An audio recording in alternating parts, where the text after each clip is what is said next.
Hey guys, and welcome back to Orca FPL. We've come to the end of pre-season and the tension is building as we have to finalise our squads. As happens every season, my squad has changed an inordinate amount of times over the last couple of weeks, and I'm not still sure if I've ended up going with the right lineup. At this point, there isn't much I can do aside from trying to distract myself until the Fulham Arsenal match begins. Let's run through the Gameweek One preview. When doing my initial planning for the season, I identified a core that I wanted to hold on to for the whole season. Those were Trent Alexander-Arnold, Kevin De Bruyne and Mohamed Salah. Trent Alexander-Arnold's performances over the last 2 years have been nothing short of exceptional. He's by far the best defender in the FPL. Not only does he get you the defensive returns expected of a title contender, he also bags serious attacking points with his forward-thinking play and set pieces. Despite his price rise, he's a no-brainer in terms of value for money. Mohamed Salah is a player who many seem to be doubting this season. He's not had the best of pre-seasons, and with the reclassifications of the likes of Aubameyang and Rashford, there are more premium midfield options than ever before.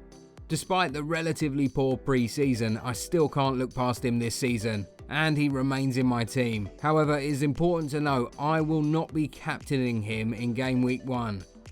Whilst Kevin De Bruyne is one of the players I want to have for the season, Manchester City blank in the first game week, and as such I'm bringing in Aubameyang for at least Game Week 1, but more likely Game Week 2 as well. He's set to be captain for both game weeks until Kevin De Bruyne returns, or I see reason to captain Salah instead. Between the sticks, I've been flip-flopping between Alex McCarthy of Southampton and Matty Ryan of Brighton. I'm a huge fan of Ryan and he's been a season-long player for me the last 2 years of FPL. However, I don't see much of a difference between the two. Given that, I just can't look past the first 12 fixtures of Southampton, and I've ultimately gone for the double up by bringing in Alex McCarthy in goal and Kyle Walker-Peters in defence. I've taken Walton of Brighton as my backup, as I do plan to move to Matty Ryan as my first choice goalkeeper in my wild card around game week 16. And this would provide me with the double Brighton keeper option after Southampton's great run. This would mean I have a guaranteed keeper should Ryan get injured or suspended. As seems to be the template this season, I've gone for Trent Alexander-Arnold to lead my defence and surrounded him with 4 budget defenders. Alongside Alexander-Arnold, I've brought in the aforementioned Walker-Peters, as well as James Justin, Charlie Taylor and Nathan Ferguson. James Justin is a great cheap option into Leicester's defence, and whilst I don't expect him to keep his place all season, I'm happy to take advantage of his run in the first team while Pereira is out injured. Justin and Charlie Taylor are a great option for rotation, as Burnley and Leicester rotate home fixtures for the first 12 game weeks, and I intended to start off doing just that once Burnley started playing in game week 2.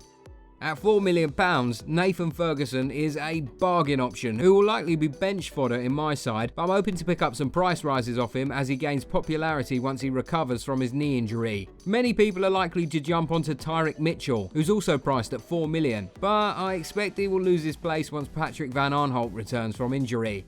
And my plan is by being early on Ferguson, I can catch the price rise when people move from Mitchell to Ferguson later in the season. In my third midfielder spot, I plan to take Bruno Fernandes. Last season, I was too stubborn and held off bringing him for too long. I don't want to make the same mistake again. However, given United don't play in the first game week, I'm going to jump on Heung-min Son for game week 1. There are also concerns Fernandes may not play in game week 2 as he's still in Portugal with his partner and newborn child, and he'll need to go through the coronavirus safety protocols upon his return. Should he not be eligible for game week 2, then I will have a couple of weeks to look at some of the Chelsea midfield options and can make a more informed decision on the future of my third midfield spot. My fourth midfielder is another position I've been struggling to nail down, and even at this time it's still not set in stone.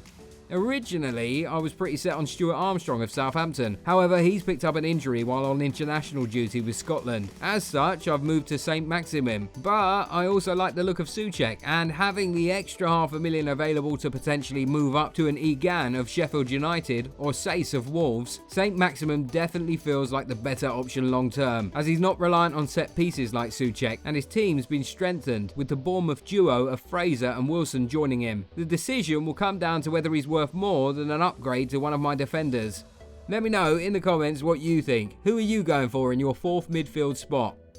Bissouma rounds off my midfield and is very much a bench option who will rarely get into my side, but he seems to be more nailed on than Stevens of Brighton, according to many. Brighton are a solid side and Graham Potter is making them play possession-based football, where they build from the back. They're unlikely to do any damage to the larger sides in the league, but they should do well against teams where they can control the game. My front line is led by Timo Werner. This is very much a template choice, as with 48.6% of managers owning him at this point. His stats from last season in the Bundesliga were incredible, with 28 goals and 8 assists in 38 games. If he can reproduce anything close to that form, he will be a great choice. The concern is that he's new to the Premier League, and so are several of his Chelsea teammates. We can only wait and see as to how well he adapts to the Premier League and how quickly the Chelsea side gel together. I believe he's been undervalued by the bigwigs at FPL and want to ensure that I'm on the right side of him should he start the season off well. If he doesn't set the world on fire to begin with, then there are plenty of other options we can move to, such as Jimenez, Ings and Martial. My second striker spot is taken by Dominic Calvert-Lewin. He was very good for me last season before the lockdown, and I'm putting my trust in him to perform well again this season. In a similar situation to Werner, he's surrounded by several newly signed midfielders who may take time to gel. With Ancelotti at the helm, I'm much more positive that these signings will prove fruitful and bring out more of Calvert-Lewin. And at 7 million, I think he's a significant upgrade on the likes of Antonio, Adams and Mitrovic, who are priced at £6 million. Speaking of Alexander Mitrovic, he is the final piece of my squad. Whilst Fulham had a shocker of a season 2 years ago in the Premiership, he is the focal point of everything they do. As such, I find it hard to overlook him when compared to the likes of Antonio and Che Adams, who are not the talismans of their sides. With his impressive performance in the Championship and his great start to the 2017-18 Premier League campaign, I'm banking on him doing the same this season. This current squad leaves me with £1 million in the bank, which could be used to move up to Fernandes when I swap Aubameyang for Kevin De Bruyne. Alternatively, this leaves me room to strengthen my defence and go big at the back, with the potential to move from Son to the likes of Havertz, Pulisic or Greenwood. Let me know what you think of my side and who you've gone with for Game Week 1. If you enjoyed this video, please give it a like and consider subscribing. Make sure to keep an eye out next week as we do a review of Game Week 1 and look at our Game Week 2 preview.